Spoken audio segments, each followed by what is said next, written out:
bicara tentang akhirat sebagai eskatologi itu, sesungguhnya dalam dimensi kekinian, ruang waktu yang sekarang itu adalah bicara tentang masa depan bangsa dan negara ini.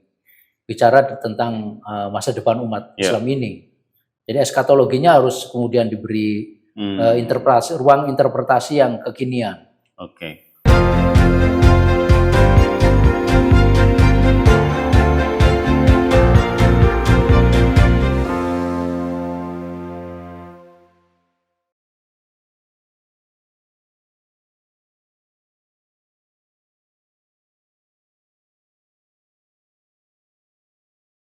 Assalamualaikum warahmatullahi wabarakatuh. Halo teman-teman, ketemu lagi di Rumah Berkemajuan. Saya kali kedua kedatangan Prof. Zakiyuddin Baidawi. Sehat, Profesor? Alhamdulillah. Alhamdulillah, ya. Kalau kemarin kita sudah bicara tentang risalah Islam Berkemajuan dari karakter dan manhajnya. Kali ini saya ingin ajak Profesor ngobrol agak umum tentang situasi umat Islam, apalagi tahun 2023 itu katanya dianggap sudah memasuki sebagai tahun politik. Nah, tapi saya jadi ingat ada satu ungkapan dari Buya Syafi'i Ma'arif almarhum yang mengatakan bahwa selama ini umat Islam ini belum pernah menjadi penentu, tapi baru sebatas menjadi pembantu. Apa komentar Prof. Zaki? Ya, saya sepakat sih ya bahwa umat Islam pada umumnya di Indonesia ini memang belum menjadi penentu kebijakan di dalam proses kehidupan bersama bernegara dan berbangsa. Karena memang saya melihat bahwa kecenderungan umat Islam di Indonesia itu masih merupakan kerumunan daripada barisan. Mengapa saya katakan kerumunan? Karena ya memang kita dari sisi jumlah itu banyak. Tetapi sesungguhnya minoritas dari sisi kekuasaan. Sehingga di dalam persoalan politik pun kita akan tetap menjadi, kalau meminjam bahasanya Profesor Syafi'i Ma'arif, Buya Ma'arif, itu kita masih di buritan sejarah peradaban. karena politik itu masih belum dihitung sebagai salah satu medan perjuangan yang sangat penting di dalam menentukan arah dan kompas dari bangsa dan negara ini. Saya melihatnya begitu. Kira-kira kalau Prof. Zaki melihatnya itu faktor yang melatar belakangi apa? Sampai kemudian kita ini satu sulit disatukan, ya kan? Kemudian yang kedua tadi, kok ternyata masih dominan sebagai pembantu bukan penentu. Ya, pertama dari sisi political consciousness, yaitu kesadaran politiknya yang masih cukup rendah menurut saya, relatif rendah bangsa kita itu, terutama yang Muslim. Karena saya melihat di samping kita lebih cenderung menjadi kerumunan daripada barisan. Kemudian yang kedua, bangsa Muslim di Indonesia ini masih suka pada acara tetapi lupa pada agenda. Artinya kita banyak membicarakan program tapi lupa tentang agenda penting bangsa ini. Karena kalau agenda itu artinya bahwa kita harus merumuskan tujuan bersama, sekaligus juga bagaimana kita membincang tentang strategi untuk mencapai tujuan bersama itu. Saya melihat bahwa public sphere kita di dalam komunitas Muslim itu belum diwarnai kesatuan cara berpikir di dalam mendeliberasi kepentingan-kepentingan umat. Sehingga memang kita lebih banyak bikin program, tapi agendanya nggak clear. Nah, oleh karena itu maka memang kesadaran politik ini harus dibangun banget, harus dibangun dari bawah. Salah satu cara membangun kesadaran politik itu adalah bagaimana proses pencerahan akal budi dan hati nurani itu harus berjalan dengan beragam forum dan juga pertemuan-pertemuan baik yang formal maupun informal, termasuk juga perbincangan-perbincangan kita di warung-warung kopi, di itu harus mulai memunculkan persoalan umat yang sesungguhnya. Jadi kalau kita khutbah dan ceramah itu jangan hanya memberikan pandangan keagamaan yang sifatnya eskatologis. Bahwa memang benar kita itu akhir dan tujuan kita hidup itu adalah ketika kita kembali kepada Allah Subhanahu wa taala di hari akhir gitu kan. Betul itu, tidak salah. Tetapi dimensi eskatologis itu harus ditarik pada dimensi yang punya ruang waktu kekinian juga. Artinya bicara tentang akhirat sebagai eskatologi itu sesungguhnya dalam dimensi kekinian, ruang waktu yang sekarang itu adalah bicara tentang masa depan bangsa dan negara ini. Bicara tentang masa depan umat Islam ini. Jadi eskatologinya harus kemudian diberi ruang interpretasi yang kekinian. Oke. Prof. Zaki, ini Prof. Zaki, kalau kita flashback pada sejarah ya, kan sepertinya sejak tahun 55 ketika pemilu pertama kali digelar, umat Islam kan belum pernah meraih kemenangan.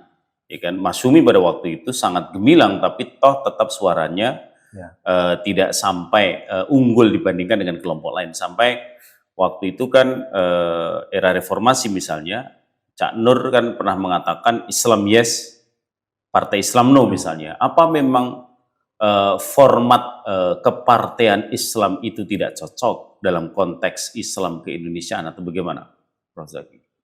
Iya, sebetulnya dalam konteks demokrasi, partai nasionalis maupun partai berlambang atau bersimbol keagamaan itu dua-duanya sama punya peluang yang sama sebetulnya, punya peluang untuk berkontestasi, merebut dan mempertahankan masanya.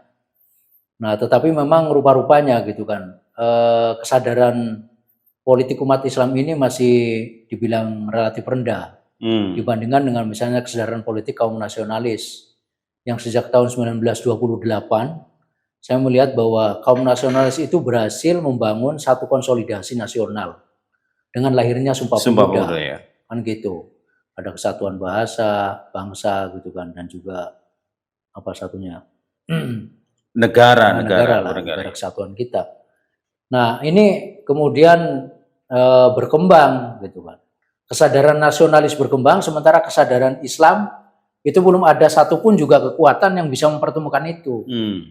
Itu persoalannya. Meskipun misalnya tahun 1912 ada Muhammadiyah, kemudian disusul ada Persis berdiri tahun 1914, kemudian disusul dengan NU pada tahun 26, dan seterusnya partai-partai lain yang juga menyusul, ormas Islam yang lain menyusul. Tapi ormas ini belum pernah bisa disatukan dalam kesatuan politik yang sama. Nah, itulah yang kemudian kepentingan bersama umat Islam itu tidak pernah bisa dipertemukan.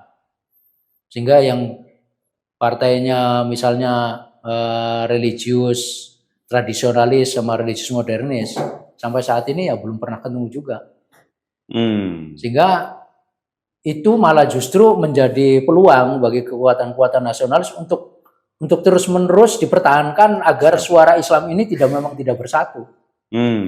Itu memang dipertahankan sampai saat ini.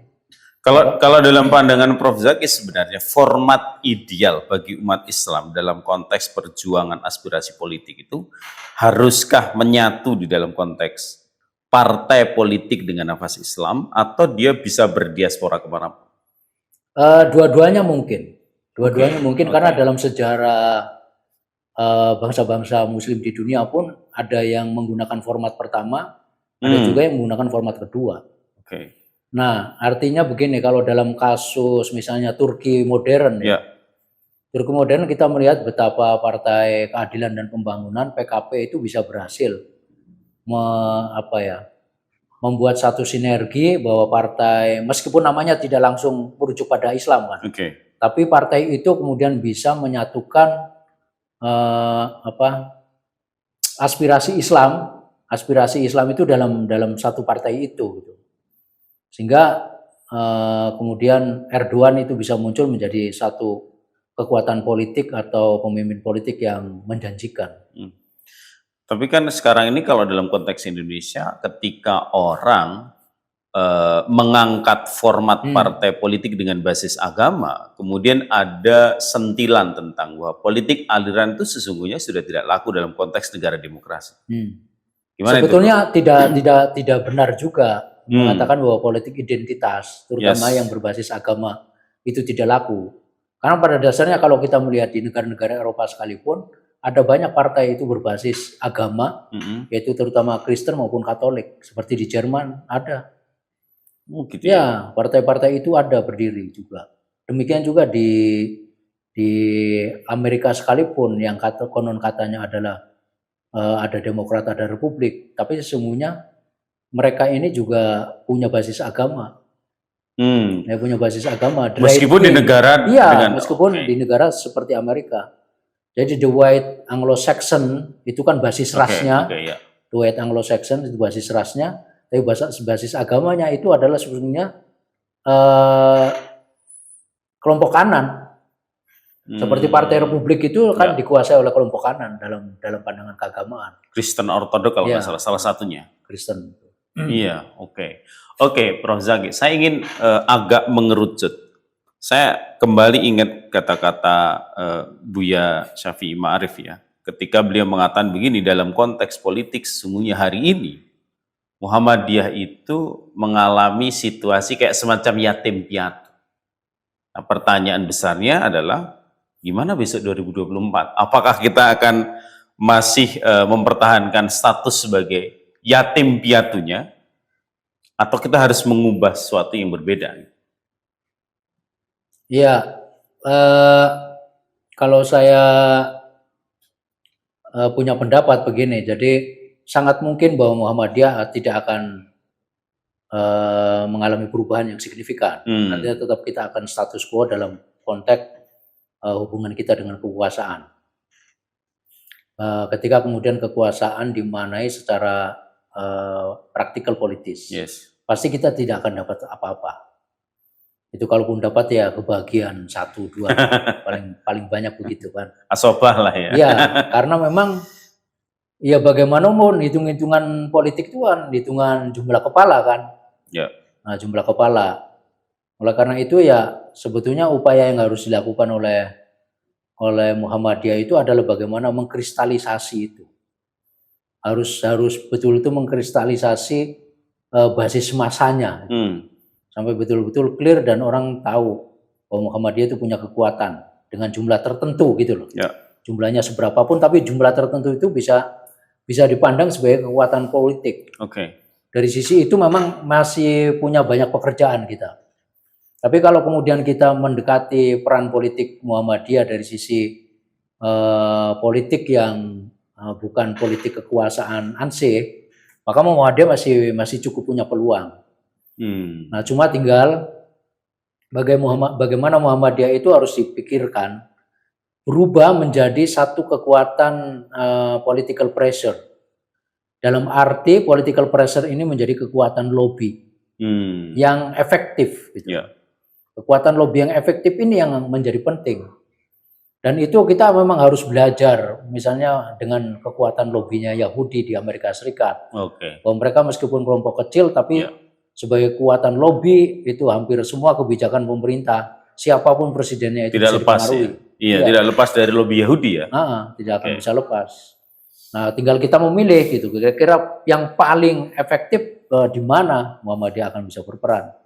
Maka menurut saya memang Muhammadiyah saat ini itu harus mulai membangkitkan satu kekuatannya yang saat ini masih bersifat potensial, yaitu kekuatan ekonomi. Kekuatan ekonomi dari anggota dan pimpinan Muhammadiyah itu harus ditonjolkan dan harus kemudian dibangun. Saya sangat yakin kalau kekuatan ekonominya Muhammadiyah itu bangkit, lalu kemudian besar, itu maka kita dengan sendirinya akan menjadi kekuatan penekan. Iya, luar biasa. Ada satu pertanyaan yang tadi agak terlewat, Prof. Zaki. Banyak pengamat yang mengatakan begini, keruhnya situasi politik Indonesia hari ini ya, misalnya maraknya money politik, kemudian ya termasuk di dalamnya adalah korupsi dan lain sebagainya, partai politik yang gagal di dalam mendesain sistem kepartaian sehingga menghasilkan orang-orang yang punya integritas tinggi. Lalu orang mulai mempertanyakan apa cocok ya demokrasi itu diterapkan dalam konteks Indonesia. Gimana Prof. Zaki? Kalau saya sih melihat tetap cocok ya demokrasi diterapkan di Indonesia. Asalkan memang partai politik sebagai eksponen utama dari sistem demokrasi modern itu harus betul-betul berfungsi. Nah, kita ini sampai saat ini ideologi saja tidak jelas. Oke. Ideologi kepartaian kita itu tidak jelas. Kita akan bisa melihat betapa hampir semua ideologi partai kita itu kan sifatnya kapitalistik. Ya. Nah, siapa yang berkuasa maka semua partai akan merapat ke situ. Oke. Karena memang orientasinya adalah kekuasaan dan semua akses yang ada yang nempel pada kekuasaan itu. Kan gitu, termasuk juga akses ekonomi. Meskinya kalau demokrasinya adalah demokrasi yang sehat dan dewasa, partai politik itu akan memiliki kecenderungan berkoalisi dengan partai-partai yang secara ideologi itu berdekatan. Mestinya begitu. Atau sekalipun ideologinya ada yang tidak berdekatan, tetapi ada kepentingan politik, kepentingan bersama yang bisa ketemu, maka dia akan bisa berkongsi gitu loh, berkoalisi. Nah, kita ini sayangnya hampir semua partai yang berada di Indonesia itu tidak punya kemampuan untuk berdiri sebagai oposisi. Oke. Pertanyaan terakhir, Prof. Dalam konteks 2024, ini kan sekarang yang santer dibicarakan media kan sudah 3 calon ya. Entah jadi atau enggak kita belum tahu nih. Antara Ganjar, Prabowo, dan Anies. Pertanyaannya, sebagai warga persyarikatan itu, sebaiknya kita perlu mengarahkan ya umat kita ini pada sosok pilihan tertentu atau tetap mengalir sebagaimana biasa, silahkan pada pilihan masing-masing. Mana yang kira-kira lebih tepat? Ya, kalau kita mau bermain yang soft, tidak ketinggalan, maka pendekatannya adalah pendekatan menjaga silaturahim dengan ketiga pasangan. Gitu ya? Iya, artinya Muhammadiyah secara kelembagaan sebagai ormas itu tetap punya pandangan yang clear bahwa kita tidak menjadi bagian atau organ atau afiliasi dari satu partai manapun atau calon manapun. Nah, tetapi kita harus pandai membagi apa istilahnya sumber daya kita agar bagaimana mereka itu mengisi pada 3 posisi itu. Jadi jangan sampai kemudian ngeblok. Pendekatan yang terbaik adalah menjaga silaturahim dengan ketiga pasangan itu. Kalau menurut saya itu. Oke, jadi dengan cara itu artinya baik kedekatan atau jarak atau apapun itu sama ya di antara ketiganya. Iya, makanya kan yang paling penting kata kuncinya sekarang itu kita harus menjaga silaturahim dengan semua kekuatan partai politik dan kekuatan pasangan calon. Oke. Baik, terima kasih Prof. Zaki. Perbincangan singkat kita mudah-mudahan bisa kita sambung lain waktu. Demikian teman-teman, kita ketemu lagi dalam seri Rumah Berkemajuan berikutnya. Assalamualaikum warahmatullahi wabarakatuh. Assalamualaikum warahmatullahi wabarakatuh.